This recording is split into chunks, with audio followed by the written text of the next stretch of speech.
Want to see if you guys jump on, man. Got some time on my hands. I know this is kind of sudden, but just came on. Just want to see who's up. Who wants to talk some boxing with me? I had a lot of fun last night with the boxing talk.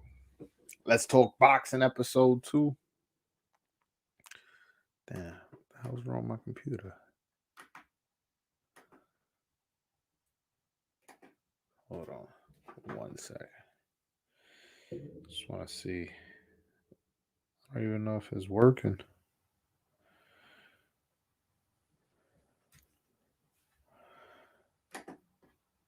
All right, there we go. Got it to work. All right. I'll see if anybody hops on. If not, then I'll just get my ass to bed. But I wanted to, see if anybody jumps on, wants to talk some boxing with me. Feel free to. I'm trying to put the link in case anybody wants to call in. Hold on 1 second. Yeah, brother, I'm up late. Unfortunately, I had to work today, and I get out late. So, and my girl, I live in New York, as all of you guys know. I live in New York, but my girlfriend's she's from Pennsylvania. So since I was, yo, Randy, what's going on, brother? Randy, Dave Martinez, what's up? Yeah, no, I just wanted to see who if anybody want to talk some boxing. My girl's in Pennsylvania because I worked today, so I wasn't gonna be able to spend Thanksgiving with her. So I'm home alone. I was like, some food was here. Yo, my man Puerto Rican rum. What up, brother? Yeah. I was like, you know what? I got nothing to do. I was gonna stay up, watch TV anyway. So I was like, I might as well just go on live, see if anybody wants to call in or anybody wants to ask me a question or talk boxing or something. Looks, I got 3 people here. That's an audience for me. That's enough for me to stay, because I was gonna stay here. If I was only gonna have one person, I might as well just call that person on a one-on-one. But not 3 people. That's good enough for me. I'm super excited for this Saturday, man. Like, yo, Randy, you want to go to the TO fight? Let me know, man. I'm trying to go. I'm trying to go to that fight. I was holding out. I was trying to get a credential. I checked the tickets. It's only like because that Hulu theater only holds about 5,600. I checked. There's only about 300 tickets left. So people trying to say that TO's not a draw. Yeah, it's the small room in Madison Square Garden. It's not the big 20,000 seat room. But hey, man, for him only having 16 fights, it's gonna sell out by the time the fight comes. That's good for me. 5,600 tickets in New York City. Particularly since in New York City, it's impressive because that's the Mecca, man. This is New York. This is where we move everything. I'm down to go. Press conference got me hyped to go. Yo, bro, that press conference, man. The thing is with T.O., man, I like the way he talked, man. He's very calculated with his words. I don't like that he be telling people to suck his dick all the time. I think he needs to cut that out. But he's young. He's only 24. 24, was I saying and doing stuff like that? Probably. But that's not it's not good, man. But I do like Camboso seemed very motivated, but did he seem a little nervous to you guys? He seemed a little bit nervous to me. Like he seemed like he was kind of like pumped up, kind of like trying to prove he wasn't scared. But he did seem motivated. He did seem like he really wants to win this fight, So I'm loving. I love it, man. I love it. I love the trash talk. Teofimo Lopez pops is crazy. That dude is bananas. Hold on. That's good, especially considering that fight has been cursed since day one. Yes, man. That fight. You know what's crazy, right? The fight that was gonna be in Miami, I think it was in June 5th. No, Yeah, I think it was June 5th. I don't remember, but it was in June. And they were saying how they was gonna have J Lo performing. It was gonna have a bunch of these like Bad Bunny performing. All these perform. I was telling my girl, I'm like, yo, you want to go to Miami? We go to Miami. I watch a fight. My girl, she likes J Lo. She likes Bad Bunny and all those guys. I was like, yo, we can enjoy. We love Miami. I love Tio watching Tio fight because it will be a whole experience. She's like, let me think about it. And then the date got pushed back and then it got moved. Then Tio got COVID and there's a whole bunch of things. And me and my girl, we were like, thank God we didn't buy. I would have been pissed. We would have bought tickets and we got refunded, but we would have already been in Miami. I mean, don't get me wrong, we would have figured it out. We still would have had fun in Miami. But if you hopping on the plane for a specific, you know, event and it gets canceled, I would have been pretty upset. And I'm pretty sure my girl would have been upset too. George going to get crack. I love Tio Senior. He reminds me of my uncle. Rest in peace. Yeah, rest in peace to your uncle. Telfimo Senior, he reminds me a little bit of me, believe it or not. I know you guys see me and I'm like, I like to keep it chill on here. I never get disrespectful. I never get crazy. But people who know me personally know I'm a wild guy. Well, not anymore. I'm older. But I was a wild guy, back in the days. I was very animated, and I try to keep it professional on YouTube. But yeah, T.O. Senior reminds me a little bit crazier version of me. Put it like that. We both from Brooklyn, so it's just in our blood, man. We cut from that cloth, you know. I don't know. It's something in the water. So speaking of that, damn, I ain't getting no water. Talking. I didn't realize that talking for so long gets you thirsty. Oh, I got a little bit of water here. I don't know how long this has been here, but shit, fuck it. That's all I got. That's all I got. Yeah, man. What? Definitely. He reminds me of Danny Garcia's pops. He does. And I wish they would have fought. You imagine that press conference if Danny Garcia and Teofimo Lopez would have fought?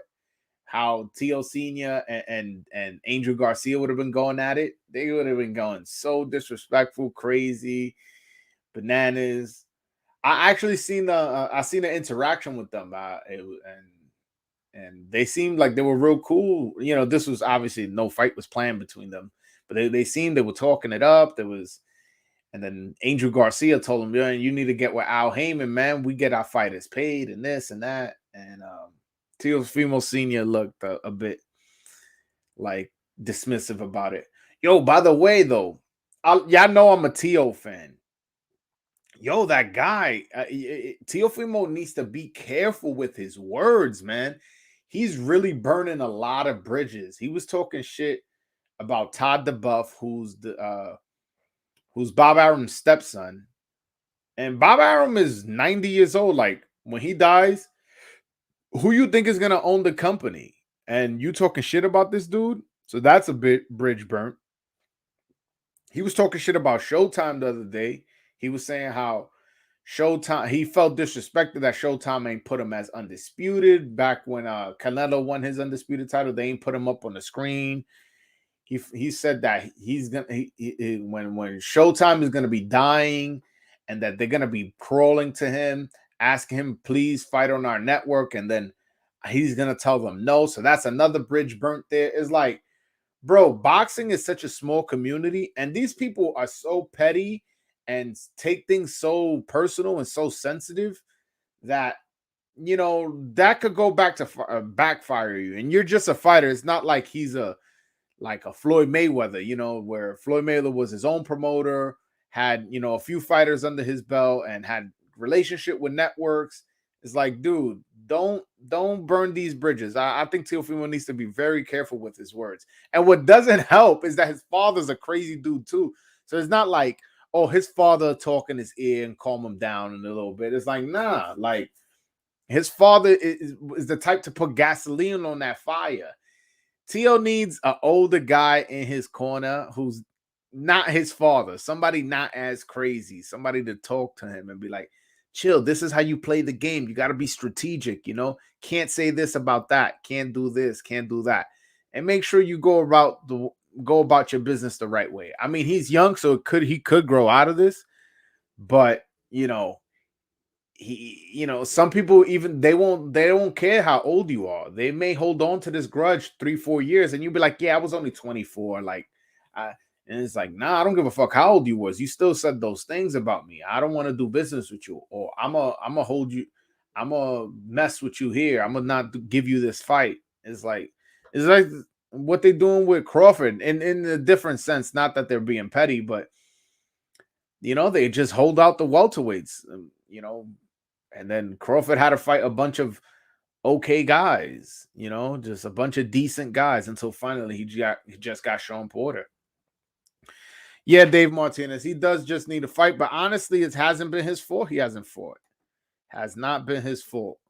First, Bob Arum was trying to dick him around, only pay him his minimum contract pay when he just beat Lomachenko. So the fight went to purse bid. Triller won. Then the fight date got changed because Floyd Mayweather chose to fight the day after in the same city. Then Tio called COVID. Then they put it on a Tuesday. Then they found out that the Tuesday that they put it on was the same day as the wild card game. And the Yankees and Red Sox most likely were going to play that day. So they moved it to Monday. But then they realized that on Monday it was Monday Night Football. Then they wanted to move it. So it's like none of that was his fault. Everything I just mentioned, I guess maybe catching COVID, you can blame him. But we're in a pandemic. Shit's bound to happen. I don't know how careless or careful he was without wearing a mask or doing, I don't know, or was he not social distancing? Was he not washing his hands or hand sanitizer? I have no idea. So none of it's his fault, but we're here now. I'm just thank God. Tomorrow's the weigh-in. I hope he makes weight. I hope there's not a problem. He's been out a year or so. But then again, Tio's so disciplined, man. Tio, I've never seen Tio out of shape, even when he's doesn't have a fight planned. He's very dedicated to his craft, and he always talks about being great and all that. So yeah. But yeah, man.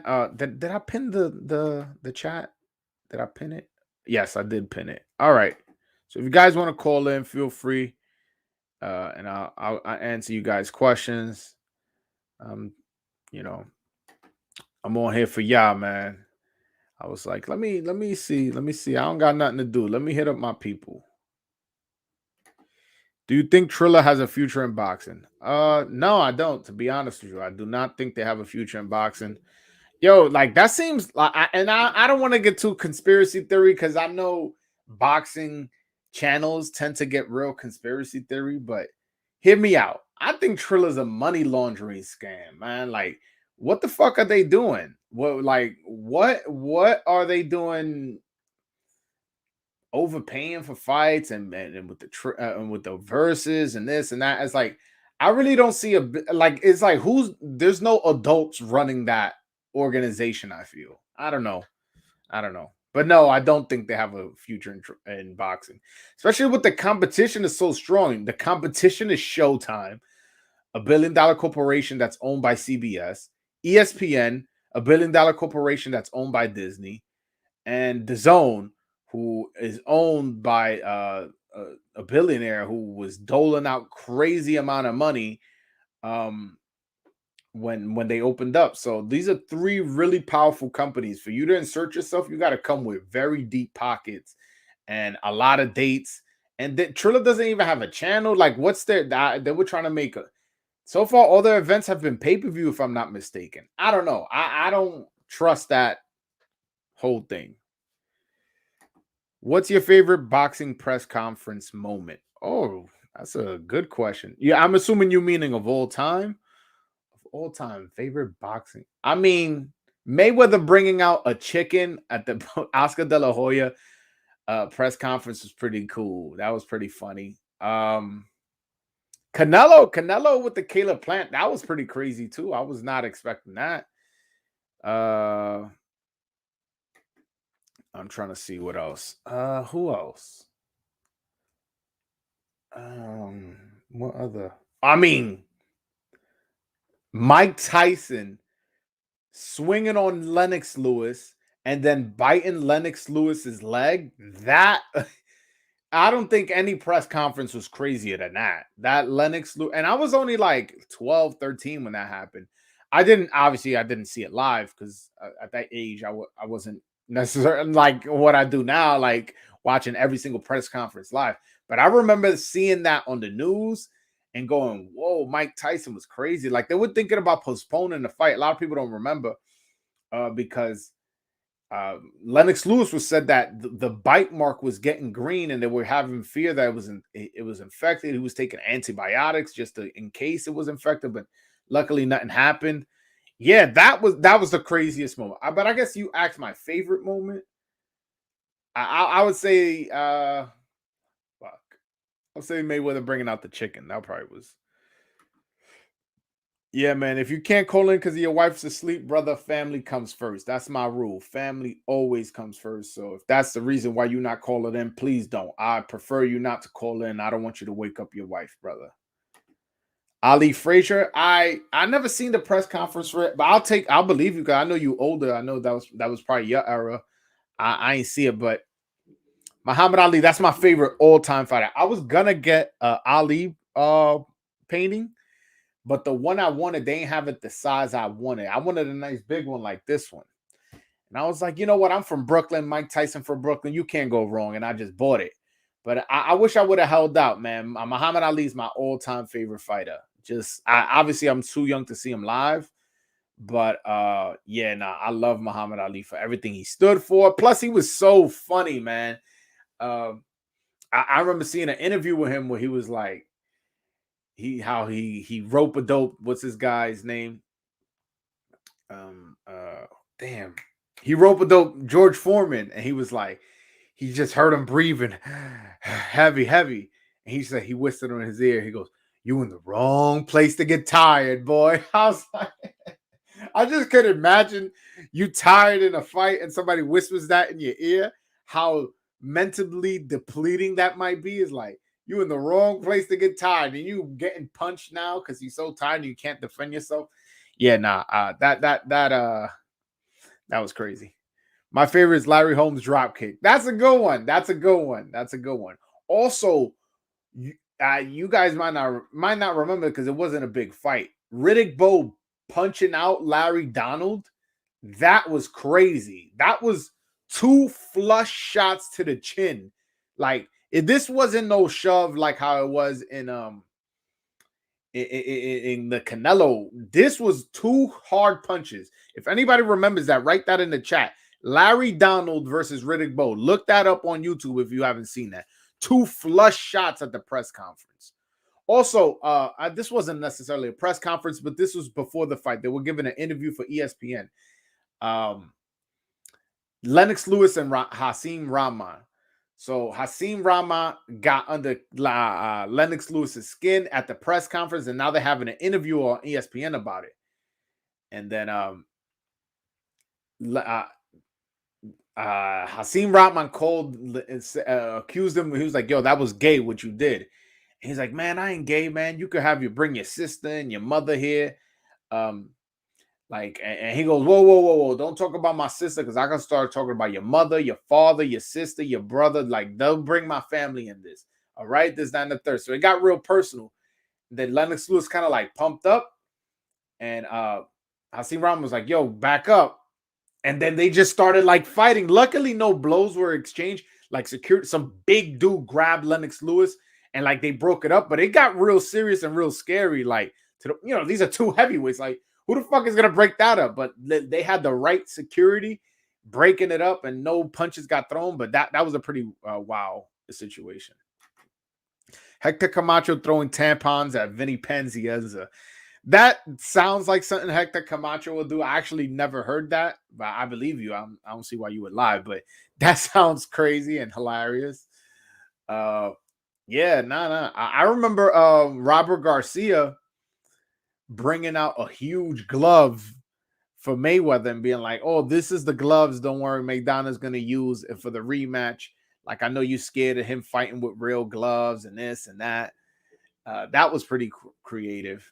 And that's one thing I was talking about. Like, I was talking about that early on Twitter with some other guys. I'm like, yo, there's no trash talkers now. Like, the only two trash talkers right now, good trash talkers, is Tony Harrison and Chris Colbert. Chris Colbert is hilarious to me. Chris Colbert is probably the best trash talker right now in boxing. Like Tyson Fury's a trash talker, but to me, he's kind of corny. He's like, I don't know. He comes across as like he's trying to be funny, trying like that's not him. Like if you sat him down in a room, that's not how he would talk. Chris Colbert talks like a real Brooklyn motherfucker, which he is. He's from Brooklyn and he talks that shit. And I like, to me right now, the best trash talker is Chris Colbert, and I can't wait till he hits the big stage, like when he's fighting Shakur Stevenson, when he's fighting Tio or no, well, not Tio. Tio's moving up. Well, Devin Haney, Ryan Garcia. He's gonna be talking that shit. A Tank. You imagine him and Tank going at it? Because Tank, he's not scared to talk, but he's just not a good talker. Chris Colbert would eat him alive in a press conference. And Chris Colbert's at 130. Tank just moved up from 130 to 135. So, the weights aren't too crazy. I know his last fight was at 140, but recently he fought at 130. So he's not that huge of a guy. So he's not going to move up to 140 and like campaign there. So I would love to see that, man. I feel like there's no trash talkers now. That's what's missing in boxing. Like, because even Mayweather was a trash talker, but I don't feel like he was the best trash talker. He was good, but you know what it is? He just wasn't afraid to go over the line. So he always like went over the line. And like sometimes it was funny, sometimes it wasn't, but yeah. Chisora is funny as fuck too. Now, I mean, the thing is with Chisora, I remember, I think he fought, was it Malik Scott? I don't know. I don't remember who it was. I want to say it was Malik Scott, but if it wasn't that fight, excuse me. He was like, yeah, I'm gonna go in there and make it personal. I'm gonna go in there and have sex with him, like I'm a bisexual or something like that. And I was like, what? Like, what the fuck? Like, I don't know, man. That was some weird ass trash talking. I don't know if that's a UK thing, but yeah, I after that, I wrote Chisora off as far as trash talking. But I believe you. I just never heard him with the trash talk. My favorite trash talk of all time, besides Muhammad Ali, I just said he's my favorite fighter of all time. Like, obviously, I'm gonna say he's the best trash talker. I'm biased. That's my favorite. So, excluding Muhammad Ali, for my people who know Spanish, Ricardo Mayorga was the best trash talker of all time, man. He would talk so much shit in Spanish, and then even his hold on, let me put this up. He kissed the dude in the face too. Yeah, he kissed who was it he kissed in the mouth? I forget who it was, but I remember that he kissed some dude in the mouth when they were doing a face off. It was like pause, like I don't know. But to me, besides Muhammad Ali again, Ricardo Mayorga was the best trash talker. Another good trash talker was James Toney. But the thing is with James Toney was so disrespectful with his trash talk. He would talk about your mother. He would go above and beyond, but he was also funny too. And yeah, James Toney was another really, really good one from the past. Ricardo Mayorga was a really good one. Who else was a good trash talker? Hank Lundy, believe it or not. I know he's a journeyman. He's never gonna win a world title, but even him, he's a good trash talker. That's someone current. Yeah, I don't know. We don't have a lot of good trash talkers. Teal's not a good trash talker. Neither is Devin. Neither is Ryan. Neither is, Terrence Crawford ain't bad. The thing is, Terrence Crawford is more sinister with his trash talk. I don't know if you guys remember. There was a Benavidez was gonna fight like the next day. This was the day of his weigh-in, but he saw Crawford and came and was trying to press Crawford to like, when we gonna fight? And Jose Benavidez, not David. And Terrence Crawford just grabbed him by the shoulders and said, "Yo, focus on your fight before you don't make it to your fight." I was like, and he said that with such a serious face, looking him dead in his eyes, that I was like, damn, like, and he just kept repeating it. He goes, "Yo, my man, focus on your fight before you don't make it to your fight. Like, let him know, like, yo, you keep talking shit to me, I'm gonna break your fucking jaw. And Jose seemed to got it, and was like, oh, yeah, talking trash, but kind of scurried away. Like, so I like Terrence Crawford. Terrence Crawford is very subtle with his trash talk. Another thing, I remember Jermell Charlo was saying, why is Terrence Crawford in the pound for pound list? He hasn't beaten anybody. Look who I beat. I beat Tony Harrison. I beat Erickson Lubin. I beat Jason Rosario. I beat all these guys. And then he had the draw with Castano. Terrence Crawford then tweets, that's why you're not on the pound for pound list, sir. I was like, damn. Like, he's very subtle, but very good with his trash talk. Let's see. After Forrest fight, Mayorga said, te dije que ese maricón es un payaso. When Mayorga accused De La Hoya of playing with Barbie dolls, nah, yeah. I remember he told he told Fernando Vargas, he was like, look at that fat gut, all nice and round like my son's ass, my baby son's ass, or some shit like that. I was like, he was going ham, man. He would go hard. He blew smoke. Mad disrespectful. Blew smoke in Mosley's face. Smacked Mosley's wife ass, which I'm not condoning. I'm not saying that's cool, but what I'm trying to say is how disrespectful, how over the line he would get. Like, Ricardo Mayorga was about that life in the ring and outside of it. In the ring, he was a good fighter. Was he a Hall of Famer? No, but he beat Vernon Forrest twice. He beat a lot of tough guys. I'm gonna look up his resume because I remember him beating a lot of guys, like, where I'm like, wow, I'm so impressed that he's beating these guys. You know? Hold on. I'm looking up Ricardo Mayorga because those 2 wins against Vernon Forrest, and this was right after Vernon Forrest beat Mosley. Did he beat Mosley twice? I don't remember. My bad. That was a long time ago. Forgive me, guys. I know I'm supposed to be the guru here, but I'm pretty sure he beat Fernando Vargas. He beat, oh man, he lost to Trinidad. That was a bad one. But yeah, he beat Vernon Forrest twice. He beat Andrew Lewis when he was undefeated. Yeah, man, he's beat some guys. He's beat some guys, man.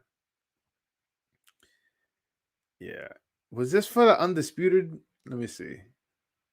Nah, he wasn't undisputed. He was unified though. He was unified. He fought for the undisputed against Corey Spinks because he had the WBC and the WBA, and he fought Corey Spinks. And I don't remember that fight. I ain't watched that fight. This was in 2003. I was 13. So, but yeah, he lost a majority decision. So looks like it was close. And he was penalized one point in the 5th round and 1 point in the 11th round. And he got a majority decision. So that lets you know that was a close fight. That was a close fight. Had he not been lost those two points, he would have won the fight according to the scorecards. From what I see, no, it would have been a draw. It would have been a draw. Yeah, no, but man, I that's what's missing right now. What's missing right now in boxing is trash talkers and the best fighting the best. I'm tired of these lightweights, man. We got the lightweight division is so deep. We got Tio, Haney, Tank, Ryan, Loma. That's 5 really good fighters right there. Then you want to go to the second tier. We got Comey, Javier Fortuno, Jojo Diaz, Nakatani, Michelle Rivera. Then that's 10 right there. That's 10 solid guys, 10 solid to great guys. Who else we got at the we got a lot of lightweights. The Corey Spinks fight was boring. Oh, so thank God I ain't watch it because I'm not into. You know what's funny? I was thinking of watching it maybe tomorrow, but thank you, Puerto Rican Rum. Also, oh man, AB and Paulie, they're both good trash talkers. Yeah, unfortunately, I don't know what AB's doing, but Paulie's obviously retired. But AB, I don't know what's up with him, man.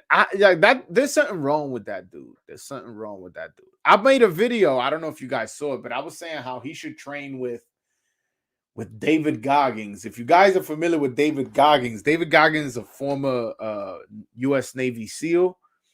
He's all about taking your body to the extreme and being comfortable in the uncomfortable situations and stuff like that.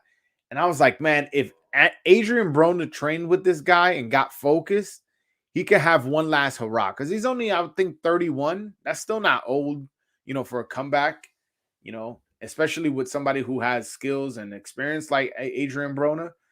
But I mean, for him to train with that guy, it's being unrealistic. It's me like saying like that's what he needs in his life. But I think his career is over. And I saw he gave an interview to Vlad TV where he was saying, oh, that he could retire right now and he's a future Hall of Fame. I'm like, bro, I don't know what Hall of Fame, maybe in the Ohio Hall of Fame, but like International Boxing Hall of Fame. Nah, my man, you're not a Hall of Famer. Like, who the fuck you beat? What's your best win? I don't like. Come on, Paulie. Paulie's your best win? Nah, he's not a Hall of Famer. He's not. All those. I think he's a 3 or 2 division champion. It's like, bro, like who the fuck you beat for those titles? Yo, when he fought Maidana, man, that was a good fight. Maidana, man, I wish he would have had a longer career. But anyways, he moved up from 135 to 147, beat Paulie, and then was like trying to fight Maidana. And, he got dropped twice. It was like, it wasn't a good look for him. It was not a good look for him at all. And he didn't give an interview. And on his way out, they start beaming him with bottles of beer and all that and cups. Like, yeah. Adrian Broner, he really disappointed a lot of people. But, yeah, but I'm thinking of going to that TO fight, man. I'm thinking of going to that TO fight. It's two championship fights. The co-main event is for the IBF vacant 130 pound. Let me see what their names are, because one guy's, I think, from Africa, and the other guy's from Japan, I want to say. But I've never seen those guys fight, and I'm being honest with you guys. I'm never gonna sit here and lie to y'all. Being honest with you. Hold on one second. Let me find out what their names are. But from what I hear, they're good fighters. That's what I've heard. I've heard that they're good fighters. So at least that, is Azinga Fusili versus Kenshi Ogawa. Oh, I think I might have seen Ogawa fight. All right, so Azinga Fusili, he's from South Africa. Oh, he's been stopped before. Oh, he got stopped 2 fights ago by Rakhimov. All right, so this guy, he's not that good, because didn't Rakhimov lose to? Oh, and that he got stopped at 130. Oh no, this fight is at 130. My bad. But how the fuck he's fighting for a vacant if he got stopped 2 fights ago? Oh, that was in 2019. All right, let me see his opponent. Because his opponent has 1 loss as well. He's also got stopped, but he got stopped a long time. He got stopped in 2012. So I don't know what was the situation there, but and he fought Tevin Farmer before. Yeah. Now I knew I seen him fight. I was like, Igawa, sir. He fought Tevin Farmer for the vacant IBF, and it got ruled into a no con. He won by split decision, but he ended up testing positive. All right. He's a good fighter. I remember. I knew that name. But yeah, I might go to that fight because tickets are short now. There's only 200 to 300 tickets. I just checked online today, so it's gonna be a packed house. And T.O., I think he's gonna be a special fighter. And before his tickets are gonna be 5,000 a seat. I want to be able to say I saw T.O. live. And I'll go support my peoples. He's from Brooklyn. I'm from Brooklyn. Make sure that also, who knows, I may run into some people, make some connections. Also, it's always good to go to a fight, man. It's nothing like going to a fight. People could tell you, oh, just watch it at home. It's totally different when you're seeing that sweat bounce off some guy's head. And I'm gonna be cheering, going crazy, having fun. There's no shortage of talent. That's what's frustrating about boxing. It's all about potential. But damn, promoters just are all are too greedy. No, I agree. I agree. And to your point, I like what pisses me off so much is that they're so, how do I say, arrogant about it. Like, oh, we don't care. This is just a business, and if you don't like it, you don't have to watch. And it's like, bro, like we're already invested in boxing. Like, could you give us the fights we want? Like, we don't want to see, like, I'm honestly a little bit more interested in the Isaac Cruz fight now. Like that, I feel like if had this been the original fight, I wouldn't have such a problem with it. But when they gave the fight to Rolly, I'm like, damn, man, like he has power and he has, I guess, some potential with that power. But it's like, what has he done to earn it? I don't like that. Just giving him a big fight just because he's with the same promoter, and then once the fight fell through with Rolly, there was absolutely no effort to try to fight Haney, who also was having trouble finding an opponent. I just didn't like that. I was like, what? Like, I don't know. You guys claim that Devin Haney's a real WBC champion. Why don't you go take that belt? Why the fuck you walking around with a WBA regular? But yet they want to say, oh, it's not about the belts. It's about the money. But it's like, really, that's really the only thing boxing for you is about? It's not about finding out who's the best, because to me, that's what I like to see. I like to find out who's the best. And that's why I fuck with Teofimo, because he saw Lomachenko had 3 belts, he had 1, and he went and tried to unify it, and he did. He beat him. So you got to give Teofimo Lopez respect because he goes for the best. That same thing with Josh Taylor. He's undisputed. He went and it's clear that at 140 he's the best. Same thing with Canelo. Same thing with Usyk when he was at cruiserweight, and now he's at heavyweight. Fights a guy with the one who has 3 belts, and is going to rematch him. And then he says that he's willing to fight Fury for the 4th. That's how you bring back boxing. And when and you know what pisses me off? It almost seems like the fights we want to see are almost always in competing networks. It's never like, oh, we really want to see. I'm trying to think. Who's 2 fighters in one network that we really, really want to see? Like nobody's really clamoring for Ugas Spence. Like, we'll watch it, we'll be okay with it, but nobody's really clamoring. But we were clamoring for the last 3-4 years about Spence and Crawford, but of course they're not in the same network. It's like we're fucking cursed. Like, could we get the fights we want, more specifically when we want them? You know when I want Teofimo versus Haney? I want that next. That's when I want it. Don't give it to me in 2-3 years when it's overcooked. Give it to me now. Give it to me now. You guys can play off he's not a real undisputed. Oh, Devin Haney is not a real champion. You can play off that promotion. There was already a face-to-face back and forth at the Mikey Garcia card. There's already a story to this fight where you can promote it and hopefully develop a nice promotion. I don't know, man. I don't know. I don't know what's going on. And like, Tank, man, get in the ring with Loma. I know. Top Rank, ESPN, Showtime, PBC, all this bullshit. But it's like, bro, like, at the end of the day, like, we want to see you guys fight. Like, we don't care about this shit. Think about the fans. Think about the consumer, which is what I represent.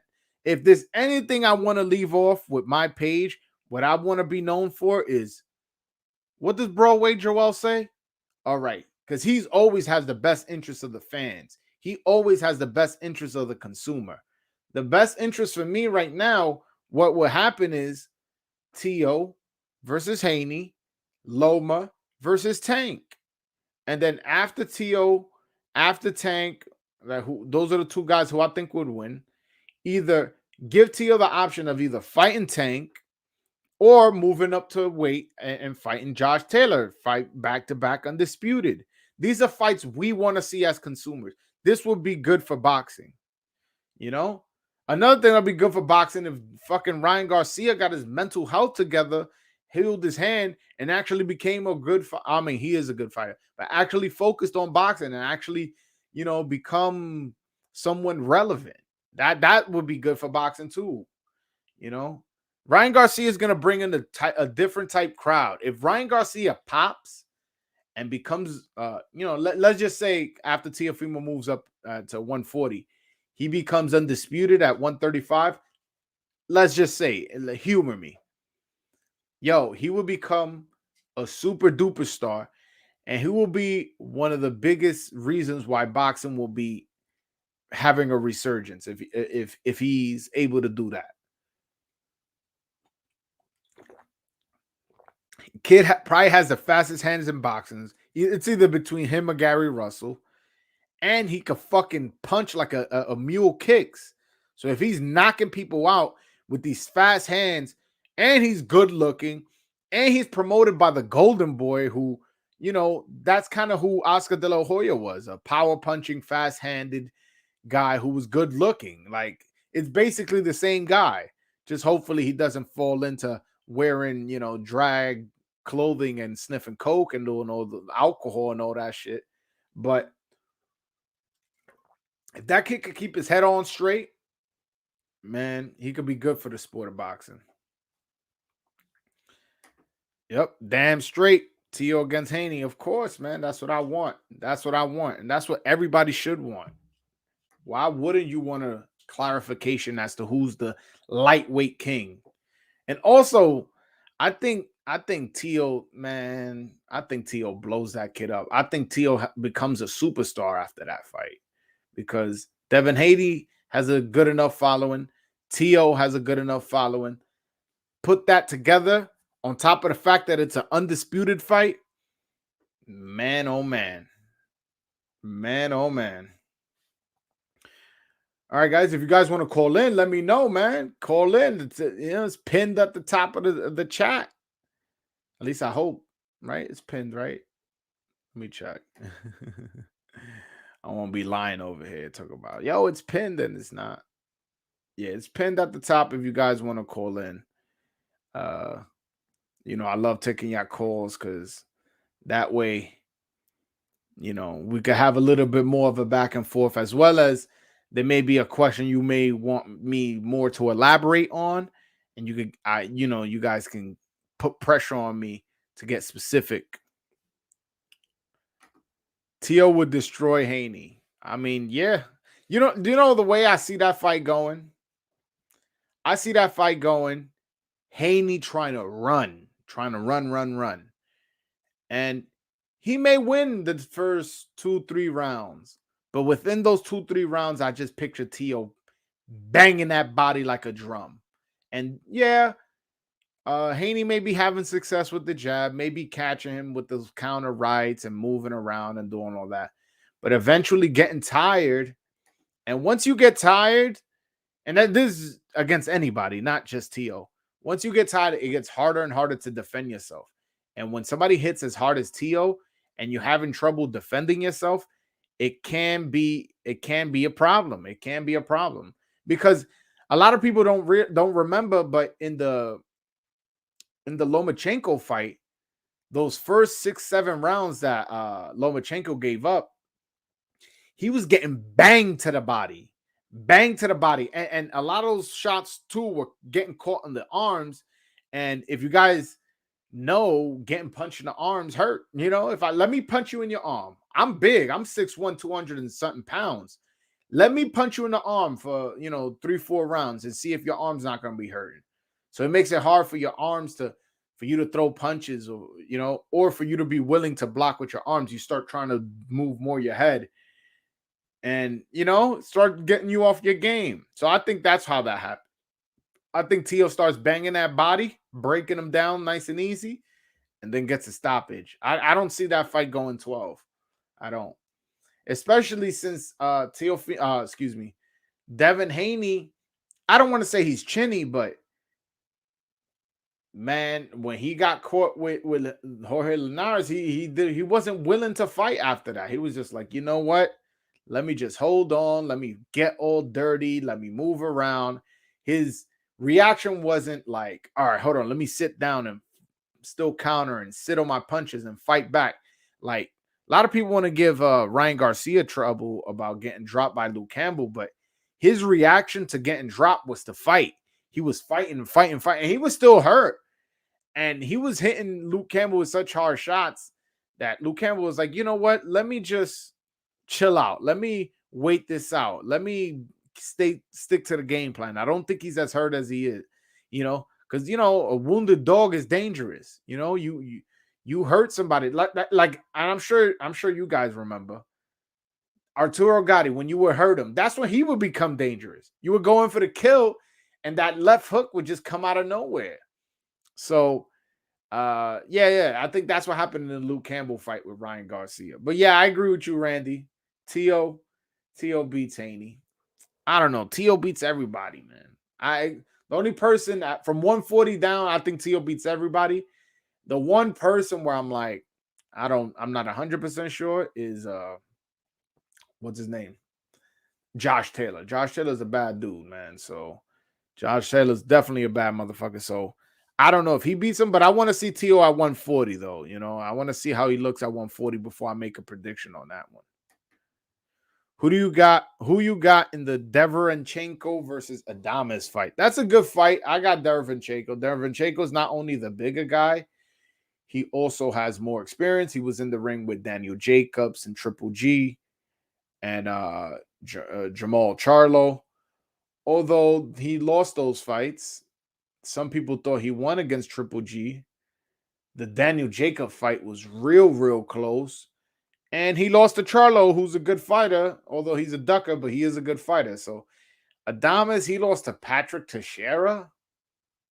It's like, and then he was at 147 for a while, but I believe he missed weight once. So then he moved up to 154.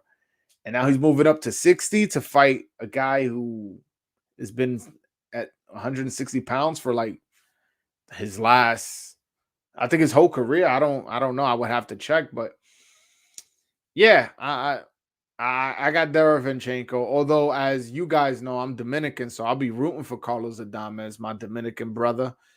But I just don't think he's at that level. At first, I thought Carlos Adames was going to be good because he was fighting at 147 at the time, but he has really long arms for that weight. And he knocked out Frank Galarza, some guy, a local New York, Brooklyn fighter who I don't want to say I'm friends with, but I'm friendly with, somebody who I interviewed him actually when I was an up and coming journalist. I used to write, so I interviewed him, so I got his life story and all that. He was a good fighter, and he knocked him out pretty easy too. So those fights impressed me. But after he lost to Patrick Teixeira, I saw everything I needed to know. I don't think he's at that world championship level. I think Dervinchenko is just a better fighter. And Dervinchenko is good, man. It's just, those Eastern European fighters, sometimes it's hard to promote them unless you scoring like knockouts like Triple G and Kovalev. But yeah, no, I got Dervinchenko for that fight. Who you got, Randy, on that fight? Let me know. Also, that Tank undercard is I got to make a video on that. It's actually decent. Let me not say that because last time I said that with the Top Rank, that was fucking doo-doo. That was a horrible undercard. Let me see. Let me find let me read y'all the undercard for that fight. Damn, what the hell's Tank? Yeah. Oh, I may screen share this for y'all. Hold on. All right, it's gonna take a little longer now that I just thought of screen sharing it.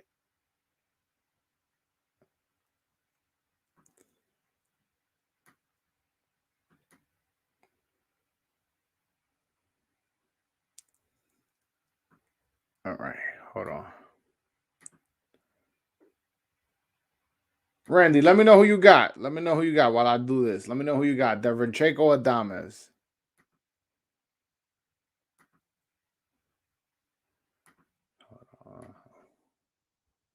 Boom. All right, there we go. Now I'm sharing. Oh, I came here to share. Yeah, so you got Sebastian Fundora.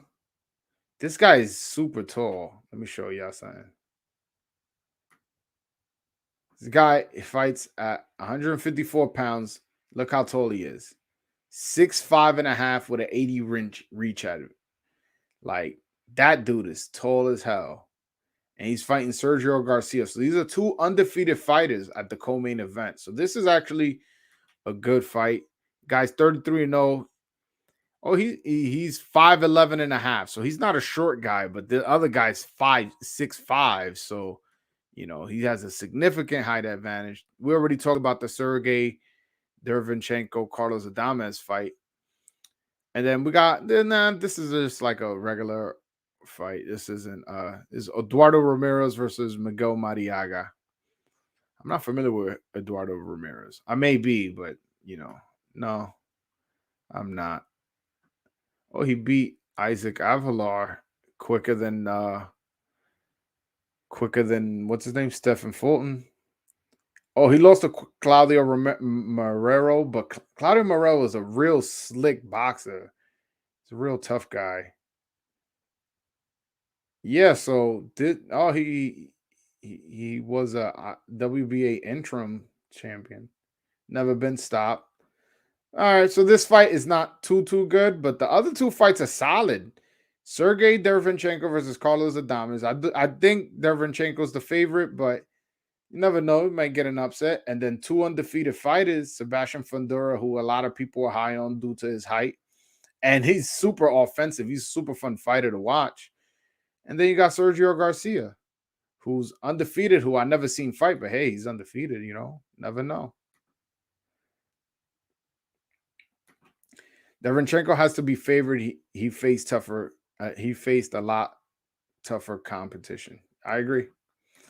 Fundora is one of my favorite fighters to watch. Yeah, he's super tall and super offensive.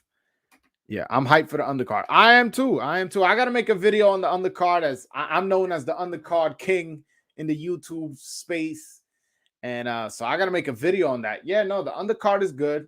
The main event is actually, when it first got announced, a lot of people were like, but look, he's ranked number 9 in the Ring magazine. So Tank is fighting the top 10 fighter. Is he fighting the elite of the elite? No, he's not, but he's fighting a top 10 fighter who's an offensive fighter. Although he's dirty, that may make things a little bit more interesting. Not that I'm condoning fighting dirty or saying that fighting dirty is entertaining, but I feel like it does create a interesting storyline to seeing how Tank handles maybe getting headbutted, maybe getting low blowed, maybe getting elbowed.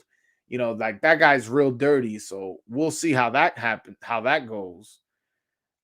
Yeah, no, but that's a good undercard. It's a good undercard, and it's a good main event. It's a good main event. The only thing that I would say to criticize it is I don't understand why they did it on a Sunday. I'm gonna be good because my work schedule is a little crazy, but a lot of people work on Monday. Fights end up happening at 10, 11 at night in the East Coast. I can't speak for the West Coast. And people work on Monday morning. So I don't know. I was a bit confused as to why they made that fight at that time. I mean, at that day on Sunday. Like, I understand a Friday, if you want to get creative and put it on a Friday or even on a Thursday, or you know what I'm saying, get creative. But on a Sunday when there's football and nobody in America, I want to say nobody in America. Most people in America are not going to watch boxing over football, especially a pay-per-view.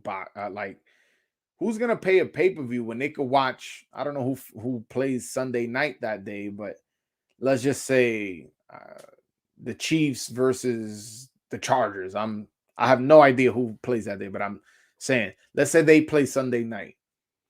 Who is going to watch Tank Davis for $80, $90 over that? Mahomes versus Justin Herbert. You know what I'm saying? Like, it's a weird business move, but then again, listen, these guys at PBC and Mayweather Promotions, they've been in boxing a lot longer than I've been a YouTuber and and watching boxing at all. So maybe they know something that I don't. Who knows? I don't know. Yeah, if you guys want to call in, let me know, man. Just call in. It's not that many people in, so I've already said that to you guys. Hit that like button though. Hit that like button, man. Don't disrespect me without that like button. Yeah. But no, I'm real interested in these fights this Saturday. Both the Stephen Fulton and the Stephen Fulton, Brandon Figueroa, and the T.O. Cambosos fight. Let me see who's on the Stephen Fulton undercard. That should be interesting, right? I'm gonna have to record that because I'm most likely going to go to that fight. So I'm gonna have to DVR this. There's all right. Let me screen share this because I don't want y'all just seeing me like just look up the fight and me telling y'all without y'all seeing what I'm seeing. You know what I'm saying? All right. So you got Reese Salim versus Eduardo Baez. Reese Salim, that sounds familiar. Who he fought? That sounds real familiar. Oh, he knocked out Victor Pasillas? Oh. No, this guy's good then. If hold on, was Pasillas coming off a long layoff or something? Yeah, he was. All right, that makes a little bit more sense. He was coming off a year and 7 months layoff. Oh no, wait. No, wait, I'm bugging. I read that backwards. No, that was damn. So because Vic Pasillas was a really good amateur. All right, so this guy's good. This guy's good. I've never seen him fight. I'll be honest with you guys. Not gonna sit here and lie. Eduardo Baez. Oh, I've seen this guy fight. This guy, he's a tough scrap. He's not necessarily a. Who did I see him fight? Maybe I'm confusing him with somebody because I don't know none of these guys on his resume. Anyway, somebody who looks like him, I've seen fight, not him. All right, let's see who else is on the card. Oh, Gary Antonio Russell. I don't need to click on that. I know exactly who that is. He's a bantamweight. Damn, I thought he was heavier than that. Who's this guy? Yeah, I don't know nobody on his resume. Oh, he fought Ancajas to a draw. Okay, that's impressive. All right, so this guy's not a bum. This guy he has draws. He has split decision losses. He has, has he been stopped before? Never been stopped. So this guy is a legit fighter, and he's from Mexico, and he's only 25. So was those losses in Mexico? Yeah, so those losses in Mexico's, man. Those Mexican guys, they're tough out there, man. Like even though like you may fight a journeyman out there, but they're real tough. And look, he had 2 draws, one guy with 0 losses, and one guy with 1 loss, who is Ancajas, Sherwin Ancajas. So we gotta, you know, give this man respect. This guy's a champion. So he had a draw with a champion. Oh, it was for a title shot too. Oh, so he had a draw in the title. So this guy. Oh, so this guy is a legit guy. I never seen him fight, but so yeah, the undercard is decent on this too, and it's free on Showtime. Wow, so we getting a good one. We getting a good one. Yeah. Let me see. I used to go to Thursday night fights, never missed one. Yeah, I mean, like it looks like you went to a lot of fights. I love going to fights, man, especially if you know somebody. Like my father's in the boxing business, so sometimes we would go to fight and we would know a fighter that's fighting at the event.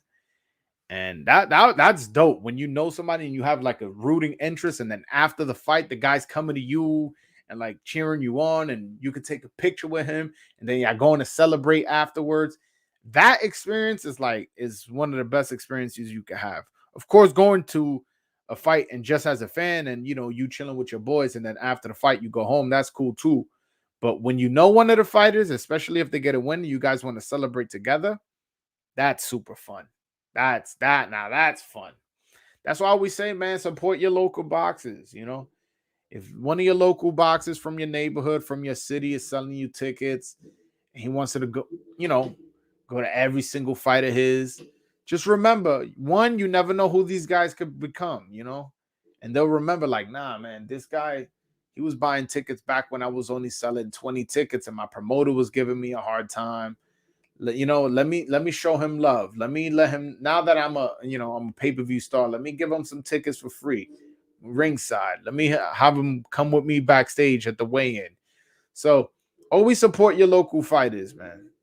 I like, a lot of times the local fighters that they want me to support them, they be like, yo, it's the fight this Saturday. And I'm like, yeah, I work Saturdays. So it'd be hard for me to go, but whenever I'm off, or if I could get off, I always support, man. It's important to support your local fighters. Also, to show that, when you're supporting somebody, you also supporting boxing. And boxing, we need all the support we can. So going to fights is fun. You meet a lot of people, a lot of boxers go, especially these big events. Like I remember Dave Martinez, you shared how you went to see Ray Boo Boo Mancini fight, and you met Roberto Duran and Alexis Arguello, two of the greatest fighters of all time. So, like, and hopefully, I'm not gonna say if I go, when I go see T.O. this Saturday, hopefully I meet some boxers as well. And most boxers are cool. Like, if you want to come up to them, take a picture and all that, most of them are cool. I've never met, Joe Smith. That guy's a fucking asshole. As I said earlier, I was a journalist. I used to write for a couple websites and newspapers and stuff like that. And I covered a boxing event, and Joe Smith was the main event. Joe Smith, he won, but he had a tough go of it. It wasn't an easy fight. He won against a journeyman. So I go to ask him for an interview, and he just said, nah, man, nah. Like, get out of here. Like, he didn't say get out of it, but he basically, like, shooed me away. I was like, bro, like, I ain't say this. I'm telling y'all. I'm like, yo, y'all don't know that's part. You don't know that's part of being a boxer. But yeah, he was like, sorry, and he just walked away from me. I was like, and I interviewed fighters who won that day. I interviewed fighters who lost that day. Fighters in the stands. I interviewed everybody, and not one person told me no. This guy was the main event, won, and told me to get out of it. It's like, nah, like, no. Like, what? So ever since that, I've always rooted against Joe Smith. I hope he gets a Canelo fight so Canelo can knock the shit out of him. Yeah, man. I'm not a Joe Smith fan at all. He likes to play this whole blue collar shit. But motherfucker, when the dude was trying to get an interview with you, you was acting all fucking, or like your shit don't stink, man. Like, get out of here, bro. There's no reason to be rude.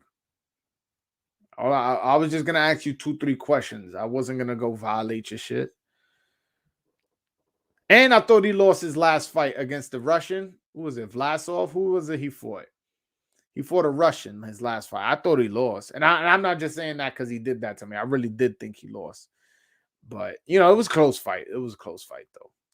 But, he was American. They're going to give it to an American boy, in America of the fight. I'm surprised. Most fighters are nice guys. Yeah, but just not Joe Smith. Well, to be fair, maybe it was just that one time that he was like that. I don't know. But, that's the only experience I have with him, man. He was rude. He wasn't. I'm like, all right, whatever. I just made a mental note of it. You know what I'm saying? Like, eventually, the world goes round and round and round and round. When this page blows up and he wants an interview to promote his fight, and I go, get out of here. Get out of here. Get out of here. You know what I'm saying? It's not going to feel right. It's not going to feel good when the shoe's on the other foot, But it's all right. Yo, but I have some really, really good ideas for this channel. I want to start interviewing people. Right now, I haven't interviewed nobody. I haven't used my negotiated muscle. I haven't used my journalism muscle just yet. But the ideas I got for the channel, trust me, you guys are going to love it. You guys are going to love this channel. You guys are not going to wait for me to upload. I got some really, really cool ideas. And shit, and I'm talking about shit nobody on YouTube, no boxing YouTuber has done before. No boxing YouTuber has even thought about it. I got some really, really cool ideas. Really cool ideas. I can't wait for you guys to see. I don't want to tell you guys what it is just yet because I don't want to ruin the surprise for you guys. I want you guys to be like, damn, this guy's really out here doing it. You know, because a lot of people don't know. I went to school for journalism. So I know what to ask and I know what guests people would find interesting. Sometimes it won't. Sometimes you guys think you guys just want to listen to a fighter. That's what sometimes what you guys think that's all you want to listen to. But trust me, there's people behind the scenes that you don't know how important they are until you hear them speak. And I'm gonna get those people on my platform. And believe me, when I get these interviews, because I'm throwing that energy out in the air that I will get these interviews, the boxing landscape may change when I get these people on my page. I haven't confirmed that they want to be on the show, but I found ways to contact them, and that's the first step. I was trying to let my page grow. I was trying to get familiar with the StreamYard. You know, I'm on a StreamYard right now, as you guys know. Which if you guys want to join the conversation, just hit the link at the top of the chat. But now that I'm comfortable, I know how to screen share. I already know how to put the comments in the front for you guys to see when I'm responding to somebody in the chat. Now that I'm comfortable with it, I got a new camera. Everything looks good. I got lighting. My lighting is good. How's my lighting, by the way? Because it looks good on my end, but I don't know if you guys see me well. But whatever, I got new lighting. I got a lot of things. I'm a lot more comfortable with it. I got my mic, I got my camera, I got my laptop, I got everything I need as far as equipment wise. So now that I feel comfortable talking to myself, you know, because that's basically what I do here when y'all don't call in. I kind of talk to myself because I'm just talking to a camera. Now that I'm comfortable with doing that, when I get the interview going, it's gonna be crazy, man. It's good. I'm gonna try because my goal is to shake up the boxing world, and with the interviews I have in mind, I think I might do that. Hope your Thanksgiving went well, bro. It did. I mean, I worked today, but after work, my mother picked me up, which was a blessing. I didn't have to take the train. I don't live with my mother, by the way. I was taking it. My mom was like, "How you getting home?" I was like, "I'm taking the train." And she came to pick me up to drop me off home. I don't know what you guys thinking. I live with my moms. I'm a grown man, but she did me the favor because my girlfriend took the car. She went to PA, so I took the train to work. So my mom picked me up, and then when she picked me up, she had food, so she gave it to me. I got home, I ate. I started watching a little TV, and then I decided to come stream and talk to you guys. So, but yeah, I got plans for this page, man, and I would love to have more people on. I'm gonna have on probably next week because you guys know I go live every Wednesday at 7 p.m. Eastern, 4 p.m. Pacific. Next week, I have a YouTuber coming on. I'm not gonna mention his or her name just because I don't want to ruin the surprise for you. That's not the surprise I was telling you about, though. That's not. I'm doing a collaboration with a YouTuber. They're a lot more popular than me, a lot more recognizable than me. So if you guys are familiar with other YouTube channels and you see this person, you're gonna be like, oh wow, so you're gonna be surprised that they're working with me. But hey, I gotta start somewhere. I saw a live stream today with Haney Pops. They was talking about how Teofimo is going to lose his belts at the scale, so he doesn't face Haney. Yo, like, I like Devin Haney's Pops, but at the same time, sometimes he be saying some wild shit. I saw something and he gave an interview. I forget to who, but he was like, if Teofimo doesn't fight Devin Haney next, he's a bitch and his father's a bitch. Now, you're not getting in the ring and you calling a fighter a bitch, that's not cool. But even if you want to say, like, no, that's just part of the sport, okay, that's part of the sport. Why you gotta call his father a bitch? That's crossing the line a little bit to me, bro. Like, you're not getting in the ring. And also, as far as him missing weight, I don't know. To be honest, Teofimo's been talking about moving up to 140 for a little bit, but I don't see Teofimo as not making weight. He's so disciplined. He was. I saw him shadow boxing the other day. His media workout. He's ripped. Six packed up, looking solid. I don't see much fat on him. And if he does miss his weight, it's not because he didn't train hard. It's because, he just outgrew the weight. After watching some past TO knockouts and Camboso's last two going split decisions, now I really don't see it going past 4. I know, Carlos, that's what I was trying to tell you, bro. I was trying to tell you.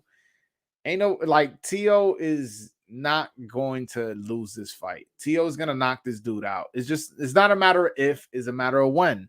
Some people think in the first round. Some people think in the second. Some people think in the fourth. But I haven't heard nobody go past the 7th. Everybody I know that's a reputable YouTube boxer, boxing YouTuber, or a boxing journalist have all predicted 7th round or less. Every single one of them. And I forget what was my official prediction on my official prediction video. I think I might have said 5th. But the way Teo's talking, first round knockout. His father's like, I'm Nostradamus. I'm predicting the first round knockout. And he predicted correctly how his son would beat Lomachenko for all the belts with 15 fights. I'm like, damn, he might get him in the first. Who knows? I don't know. Teofimo's a very disciplined person. He's very in tune with himself. He talks about meditating. He talks about being one with himself and knowing his abilities and always trying to advance. And also, good thing. This is for my viewers right here. Teofimo was shadow boxing southpaw at times. I don't know if that's just something he does in the gym just to, play around. But then he said it at the press conference. I'm going to be using angles. I'm going to be going orthodox. I'm going to be going southpaw. You imagine Teofimo Lopez now becomes a switch hitter on top of everything he was before that.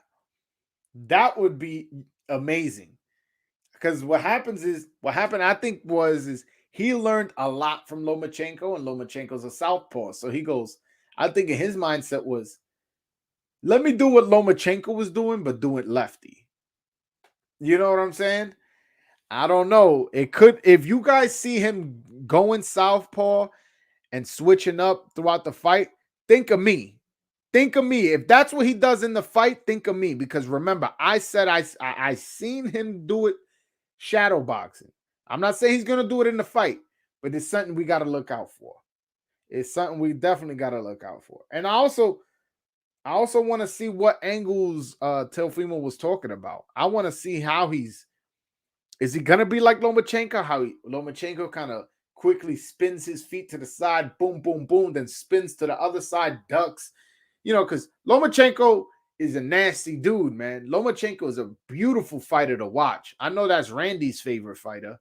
And Joel Santana, he's not here right now, but I know that was his favorite fighter. And I understand Lomachenko's a bad motherfucker. So if Teofimo learned how to fight like him, and also he's only 24 and hits harder than Lomachenko, if he could develop those skills, that would be really impressive. I'm really curious as to how that goes. First, second, and third. All right. I guess you meant first, second, and third. That's what I'm laying my money on. Hey, man, good luck to you. I hope he gets them in the first just for you, so you can get those biggest odds possible, man. Because Teofimo Lopez, man, he's a power puncher, and this guy's not fucking with him, man. He's not. There's levels to this shit. After this fight, I hope he fights Haney and sleeps him, but most likely he will move up. Unfortunately, I think you're right on both. I do think he knocks out Haney.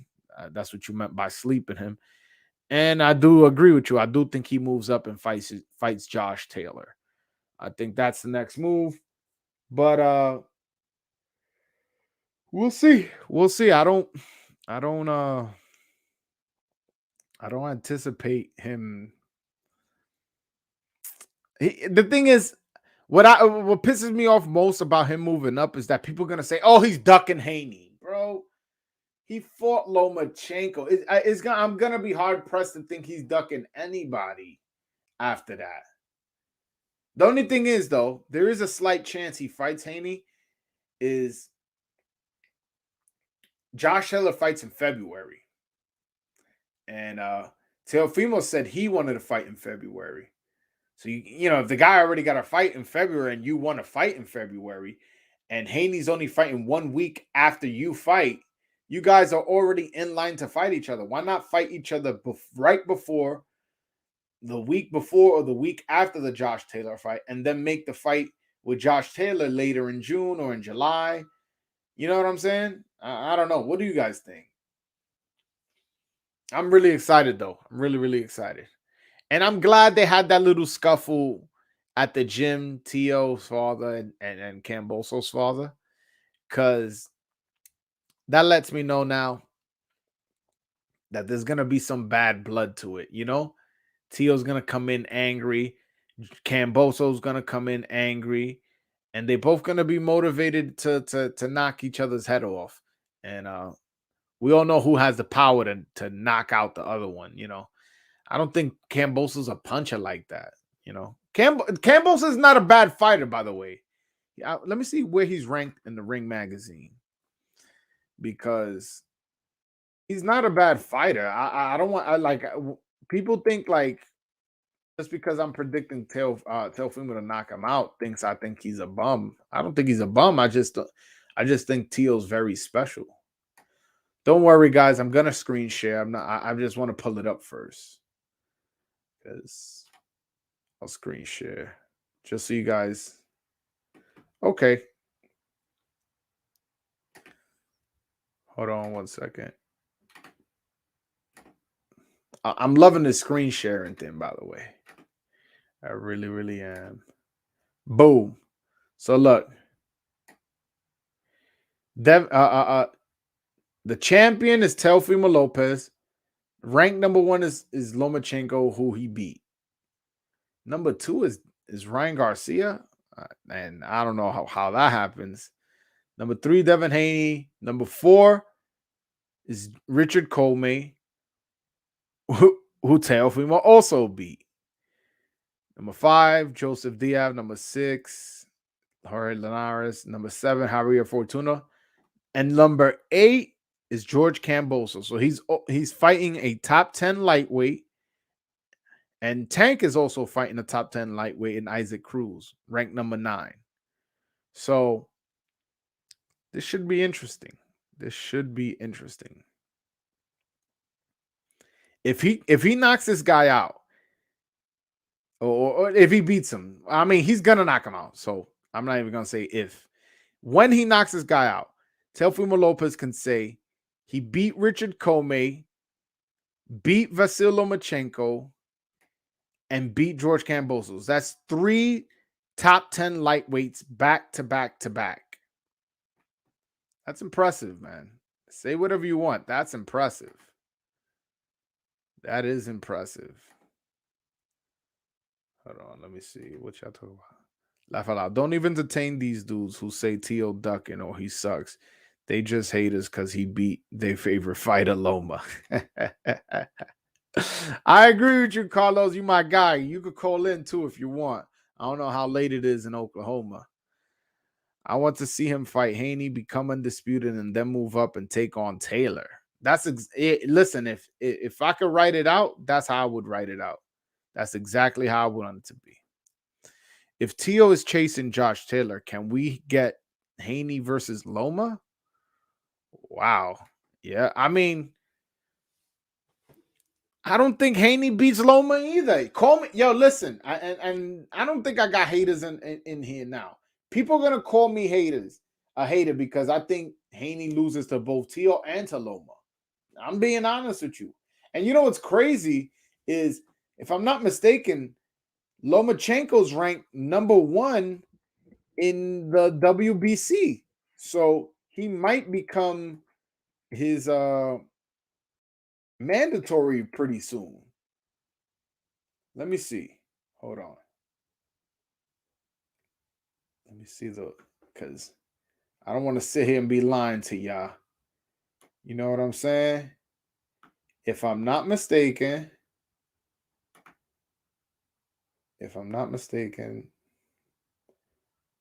Lomachenko's ranked number 1. Damn, I have to download it. Download the rankings? That's stupid. Whatever. I downloaded it because y'all my peoples, man. Y'all my peoples. Okay, look at this. I'm a screen share right now. I'm a screen share with y'all, right? I'm loving this screen sharing thing, man. Oh, wait. Oh, it's over here. So look.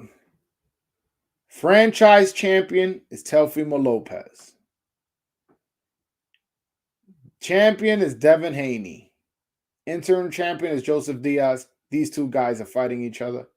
But look who's ranked number 1. Vasyl Lomachenko. So eventually he's going to become Devin Haney's mandatory. And right behind him, so we may get an eliminator between Ryan Garcia and Lomachenko. I doubt they do it because Lomachenko would smoke Ryan Garcia. Not that Ryan Garcia isn't a talented fighter. He's just very young, you know. Lomachenko has so much experience. But yeah, was that Carlos Montes who asked that? I don't even know. I think it was Carlos. No, it was Puerto Rican rum. Yeah, so we might get that. I seen your video on Crawford going to the UFC. I agree that Crawford would get great promotion, but it's high chance Crawford would lose to any elite MMA fighter. By the way, I got a lot of shit for suggesting that Crawford to the UFC. The thing is with me is Errol Spence most likely is going to fight Ugas next. Let's just be honest. And if they don't, Ugas is going to be in that WBA tournament. So those are where all the belts are.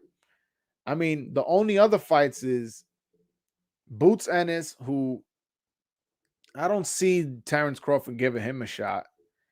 Virgil Ortiz, who maybe I can see that. And I feel like that's a winnable fight too. But let's say he doesn't want to fight these young guys and he wants to get his name up there. He wrestled in junior high school and in high school. And he's a boxer. Why not fight? And he doesn't have to fight the best of the best, but he could fight somebody who with a recognizable name and go to UFC.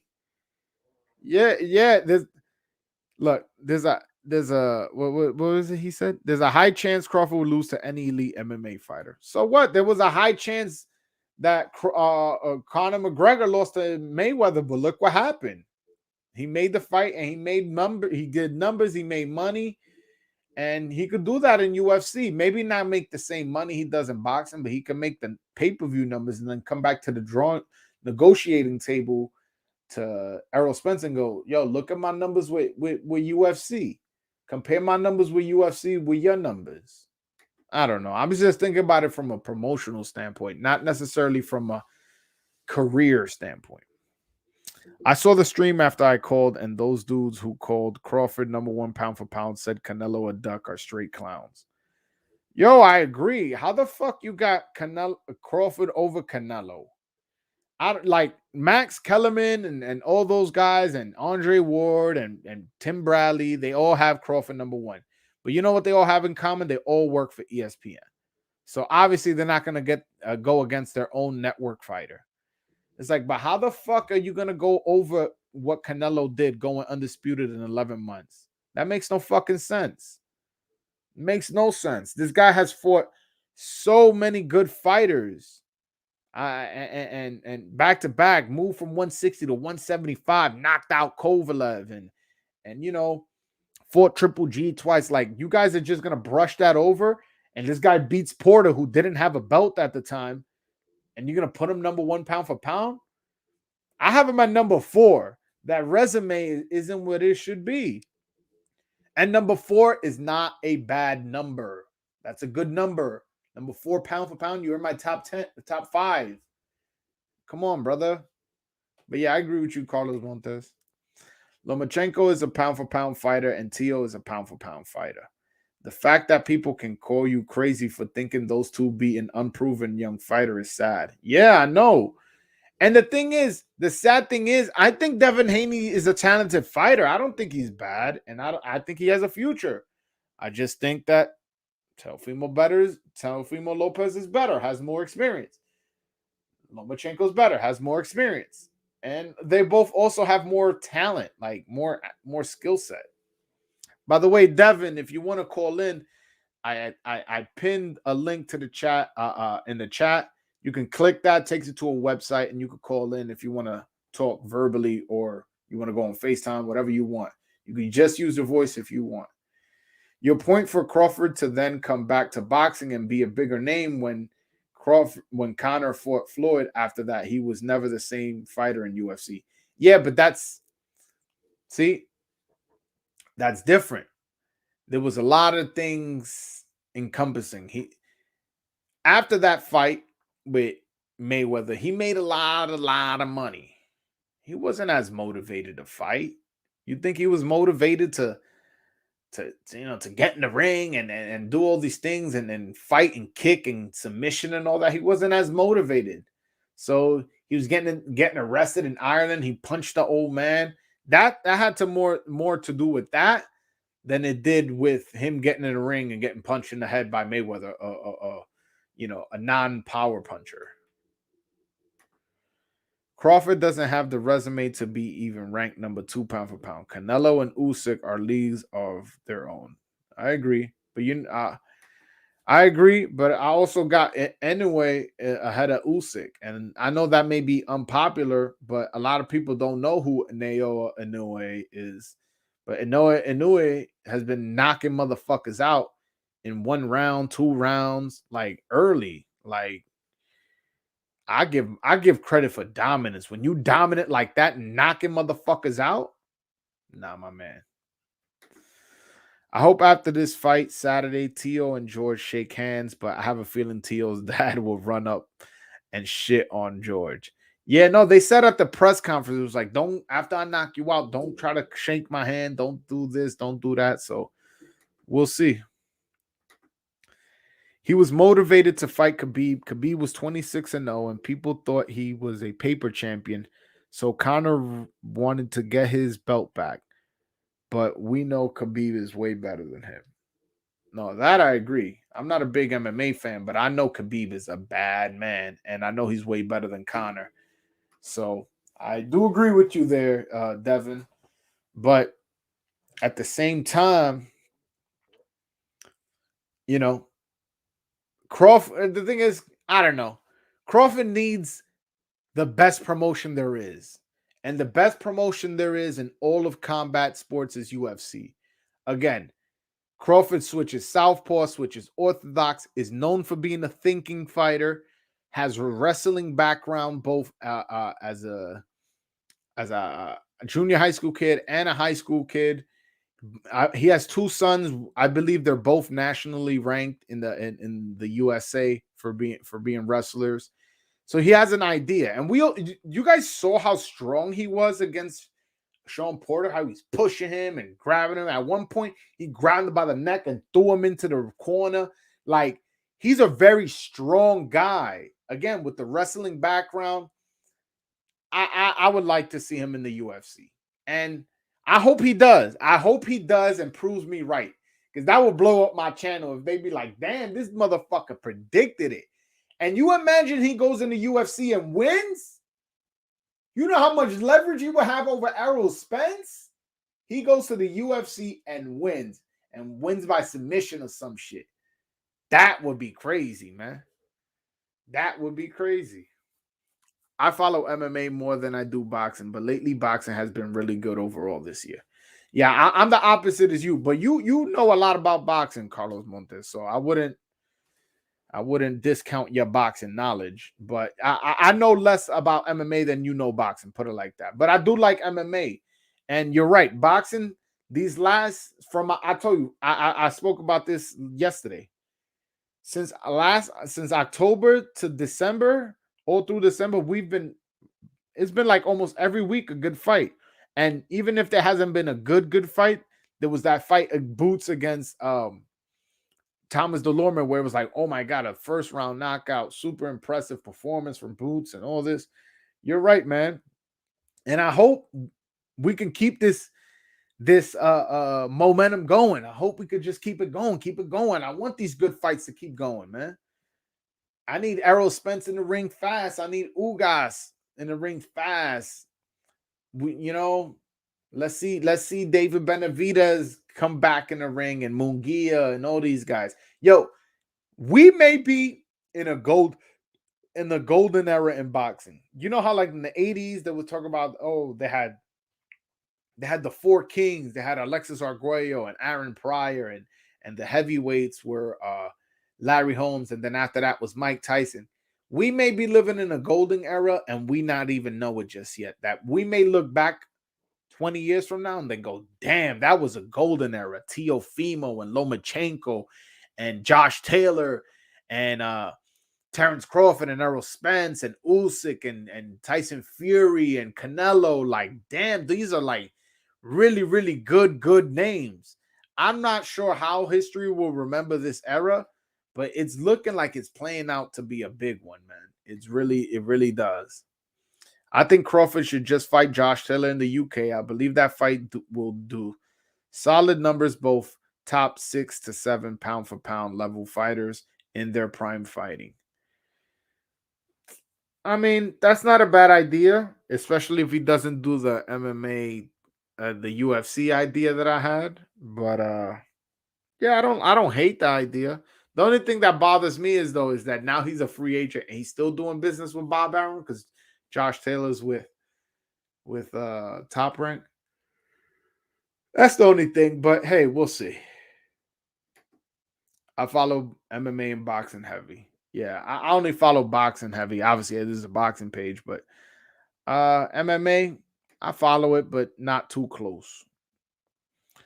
The good thing of being an MMA and boxing fan is every single Saturday there's a fight to watch, which is amazing.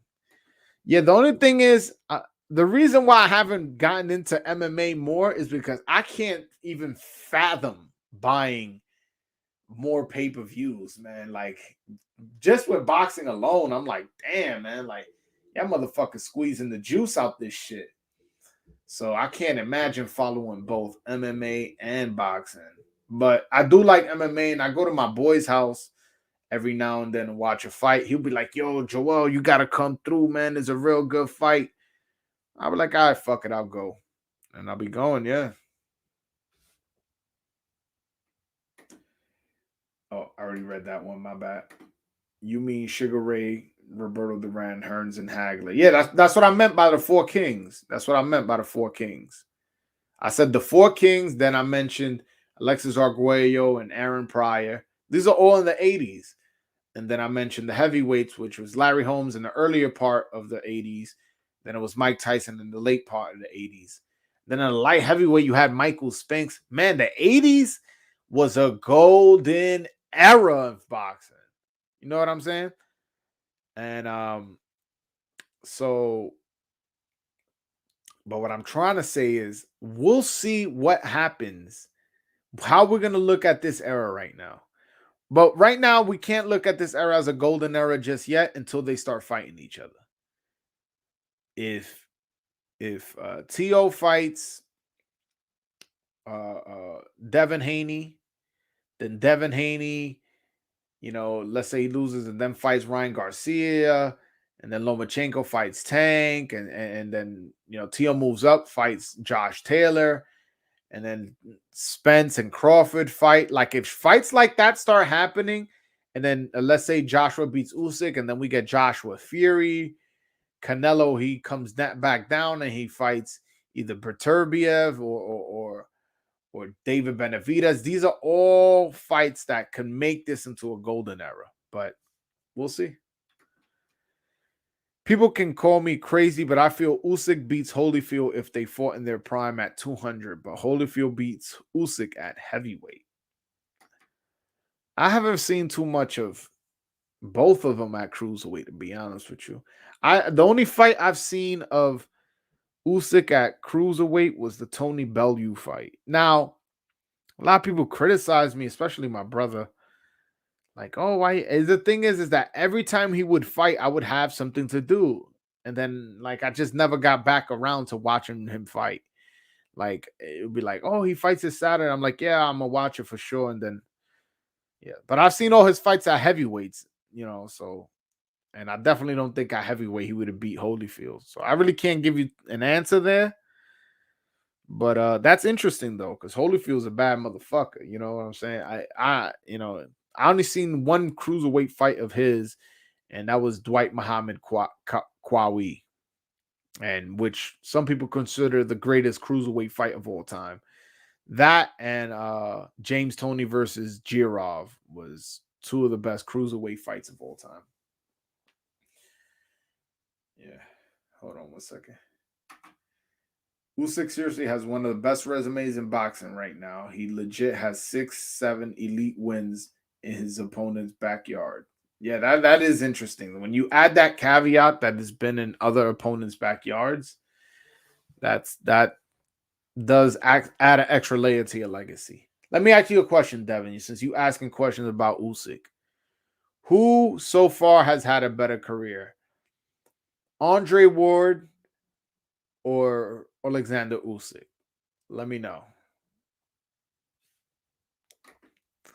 I think once Tio leaves 135, he doing that division a favor because he wouldn't lose those belts for a long time. Yeah. I kind of wish he wasn't outgrowing the division. I mean, if you're outgrowing it, you're outgrowing it. You know what I'm saying? I'm not going to tell you to stay somewhere where you're struggling to make the weight. But yeah, like there's so many good fights at 135 and at 140. Like, yes, you got that fight against Josh Taylor, which is a great fight. But then after that is like there's Jose Zepeda. Like, yeah, sure, yes, but who else? Regis Progress. That's a good fight, but the good thing is at 140 is eventually these guys will move up. Eventually Ryan's gonna have to move up. Devin's gonna have to move up. Tank is, I don't know if Tank is gonna move up, but like maybe. I don't know. Dave Martinez says Usyk has had a better career than Andre Ward. That's interesting, man. For me, Ward accomplished a lot, but he lost to Kovalev. Also, no, he didn't. He won. Also, Ward never became undisputed, and Usyk did. So, in my opinion, I would say I'd rather have Usyk career. Also, 19 fights compared to 32. Wow. Yeah, when you put it like that.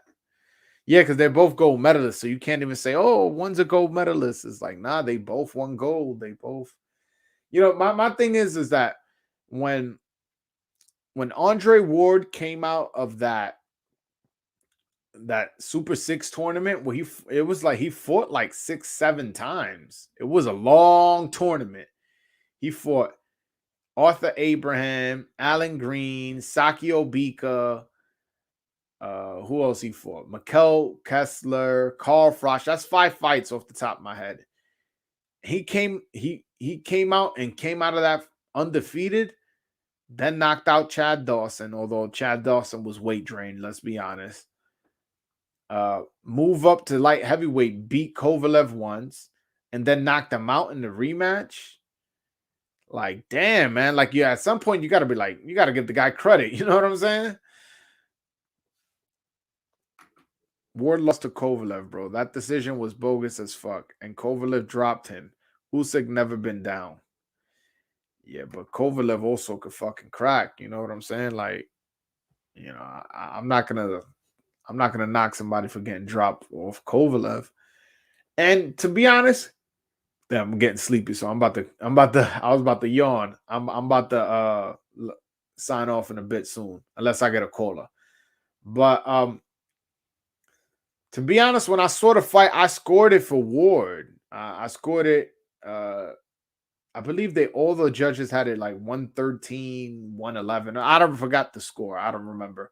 But whatever the scorecards were, that's the exact scorecard I had. And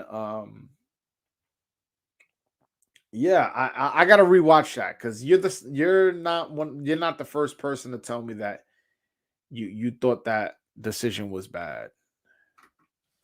Ward is a beast, no doubt. In my opinion, he's the second 168 pounder behind Joe Kalzagi. Nah, he's definitely better than Joe Kalzagi. Now that I'm not gonna agree with you there, buddy. I think Andre Ward is better than Joe Kalzagi. And I think he would have beat Joe Kalzagi, to be honest with you. Joe Kalzagi, yeah, he had fast hands, but he would slap a lot. And those slappy punches, I feel like Andre Ward would smother him and make it uncomfortable and rough him up and use that power jab that he had, go to the body well. I give that fight to Ward. Oh, wait. Joe Kalzagi volume would give Ward tons of problems. I mean, the thing is, those slappy punches, those little slappy punches. Nah, man, that's not doing it. Peace out, though, man. Always good talking boxing with you. Looking forward to talking boxing after T.O. smokes Cambosos. Yeah, I wish I could go live afterwards, but this room I'm in is right next to my bedroom. And I already told you my girl's pregnant, and she is not going to allow me to come home from the fight to stream. Not let me, you know what I'm saying? I run my house, but I wouldn't want to do that to her while she's sleeping. Sometimes I get animated. Bernard tried to rough Joe Kalzagi up and it backfired on him. That was a close fight, though. And he dropped Kalzagi. So, got to remember. And to me, although Bernard Hopkins could probably be more, you can argue that he's more accomplished than Andre Ward. I don't think he's as skilled as Andre Ward. And I don't think he's as physically strong as Andre Ward. So, I don't know, man. I don't know. I don't think Kalzagi would beat Ward. I'm not saying it'll be easy, but again, this guy, he's strong, man. 46-0 for a reason. I think I would have picked Kalzagi like 7-5 over Ward. Those volume shots look good to the judges. Well, you got to remember, Andre Ward was also undefeated, and he would have had a longer streak had he not retired in his prime. So take that into consideration. All right, let me ask you this, Devin. Who would you have had winning, Canelo or Kalzagi? Let me know. Because Canelo could fucking crack, and Canelo was a great counterpunch. It is a great counterpuncher, great body puncher. I got Canelo knocking out Kalzagi. I'll be honest with you. Canelo's an all-time great. All-time great. Is he really undefeated, though? Let's check. I'll tell you right now if he's really undefeated. Because you keep telling me that he lost the war to the Kovalev. I think I might have to check. Maybe you're right. I don't know. Hold on.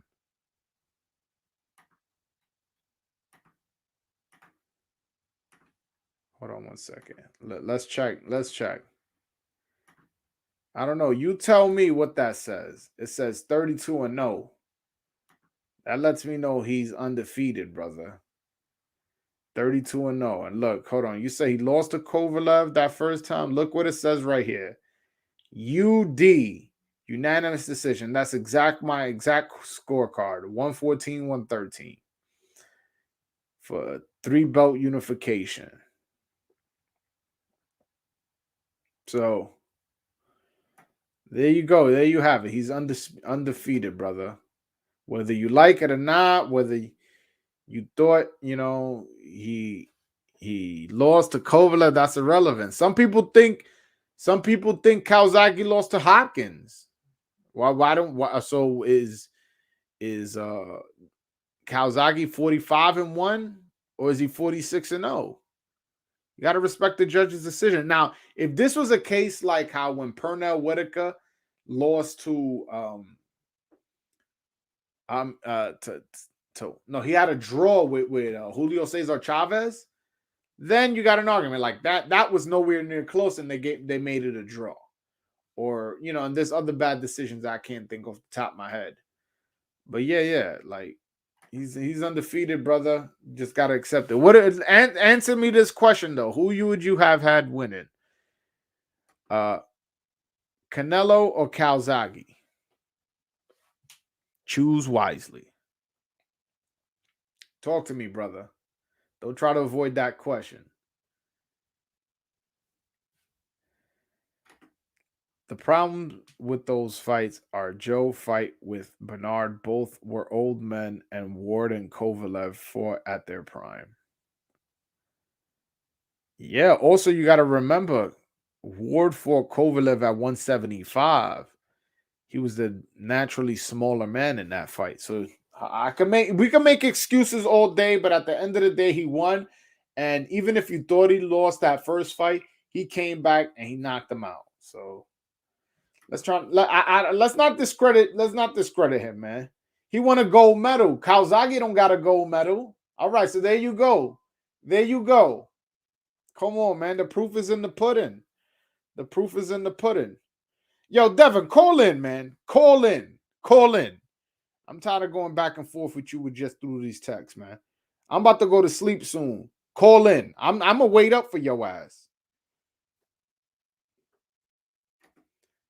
Canelo would have to catch him because Joe Kalzagi would 100% outvolume him. Canelo throws one shot at a time and winds up. I would pick Joe by decision. I'm a Canelo fan too. Yo, my man, call in. Hit the link at the top of the chat. I need to talk to you, Papi. It's 3 a.m. Family sleep. Man, it's 2:37 a.m. here. I'm up streaming, talking. Bro, go to the bathroom or something. Whisper. Yeah, I'm up. I'm up, motherfucker. I'm up. Yo, this dude Devin got me hyped, man. I want his ass to call in, man.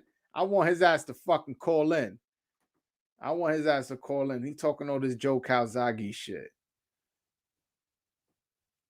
Come on, man. Nah, you're right. Damn, Randy, you're making me feel guilty for staying up. It's just, dudes want to talk boxing. Boxing is my shit. But all right, looks like Devin's not gonna call in. He don't want that smoke with me. So I'm about to end this live.